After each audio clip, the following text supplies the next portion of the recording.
ಕಾಯಿಲೆ ಬರೋಕು ಮುನ್ನವೇ ಕಾಡಿದ ಸಾವಿನ ಭಯ. ನಾಯಿ ಕಚ್ಚಿದ್ದಕ್ಕೆ ಬ್ಯಾಂಕ್ ನೌಕರ ಆತ್ಮಹತ್ಯೆ.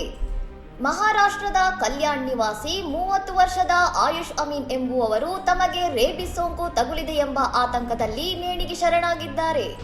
ಕೆಲವು ದಿನಗಳ ಹಿಂದೆ ಬೀದಿ ನಾಯಿ ಕಚ್ಚಿದ್ದರಿಂದ ಕೇವಲ 1 ಇಂಜೆಕ್ಷನ್ ಪಡೆದಿದ್ದ ಆಯುಷ್ ನಂತರ ತಮ್ಮಲ್ಲಿ ರೇಬಿಸ್ ಲಕ್ಷಣಗಳು ಕಾಣಿಸಿಕೊಳ್ಳುತ್ತಿವೆ ಎಂದು ಮನನೊಂದಿದ್ದರು.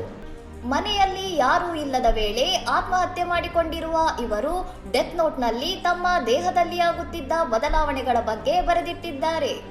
ರೇಬಿಸ್ ಮಾರಣಾಂತಿಕ ಹೌದಾದರೂ ನಾಯಿ ಕಚ್ಚಿದ ತಕ್ಷಣ ಪೂರ್ಣ ಪ್ರಮಾಣದ ಲಸಿಕೆ ಪಡೆಯುವ ಮೂಲಕ ಇದನ್ನು ಸಂಪೂರ್ಣವಾಗಿ ತಡೆಗಟ್ಟಲು ಸಾಧ್ಯವಿದೆ. ಮಾನಸಿಕ ಭಯವು ಕಾಯಿಲೆಗಿಂತ ಹೆಚ್ಚು ಅಪಾಯಕಾರಿ ಎಂಬುದಕ್ಕೆ ಈ ಘಟನೆ ಸಾಕ್ಷಿಯಾಗಿದ್ದು, ಸೋಂಕಿನ ಲಕ್ಷಣ ಕಂಡ ತಕ್ಷಣ ವೈದ್ಯರ ಸಲಹೆ ಪಡೆಯುವುದು ಅನಿವಾರ್ಯ. ಇನ್ನಷ್ಟು ಸುದ್ದಿಗಳಿಗಾಗಿ ನೋಡ್ತಾ ಇರಿ ಸೌರಂ ಟಿವಿ.